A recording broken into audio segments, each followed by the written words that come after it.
Bonjour à tous et bienvenue dans Planète Bourse, votre revue de presse mondiale. A tout de suite.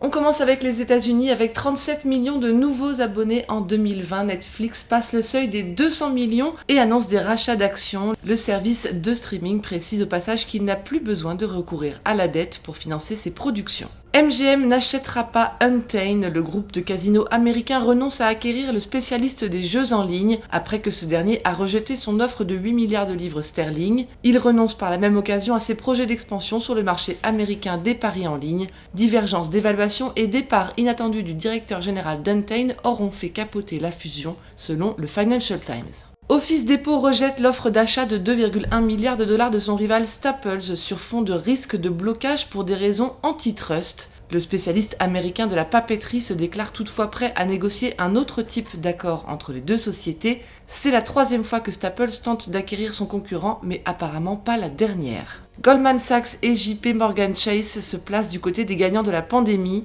Goldman Sachs dévoile des recettes records, 44,56 milliards de dollars de revenus annuels et un chiffre d'affaires en hausse de 18%, poussé par les revenus du trading. JP Morgan Chase déclare des bénéfices trimestriels en hausse de 42% à 12,14 milliards de dollars. Ford doit rappeler 3 millions de véhicules pour cause d'airbags défectueux. Les pétitions déposées par le constructeur automobile pour éviter ce rappel ont été rejetées par l'administration américaine de la sécurité. Mazda Motor devra aussi rappeler 5800 voitures pour les mêmes raisons.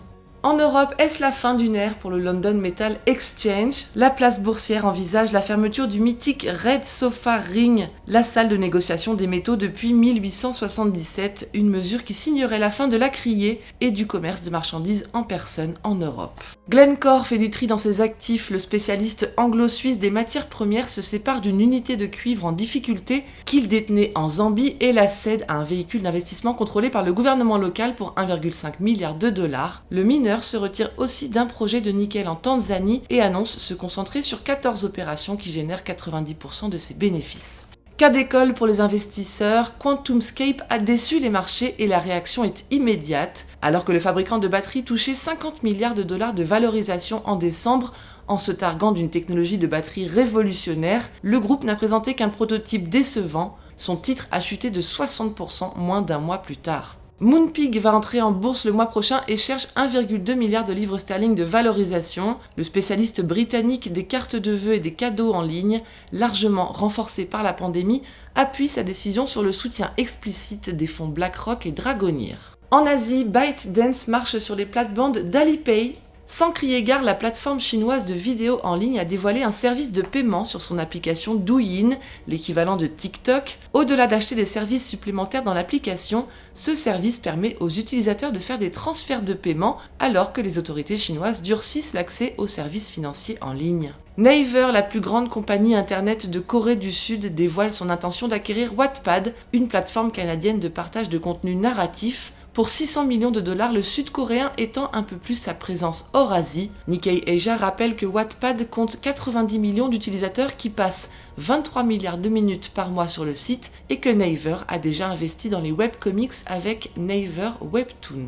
Embarras en cascade pour WhatsApp depuis l'annonce de partage des données avec sa maison mère Facebook. Le gouvernement indien demande à l'application de messagerie de retirer la mise à jour de sa politique de confidentialité. Et l'Inde est un marché à très fort potentiel pour WhatsApp qui a investi 5,7 milliards de dollars l'an dernier pour y développer ses services.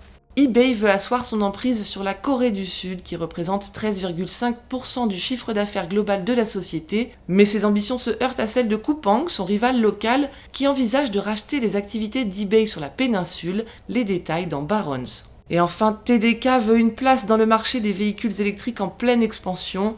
Le fabricant japonais va investir 5 milliards de dollars dans la production de batteries pour VE. Voilà ce qu'il fallait lire aujourd'hui sur les unes du Monde. À demain!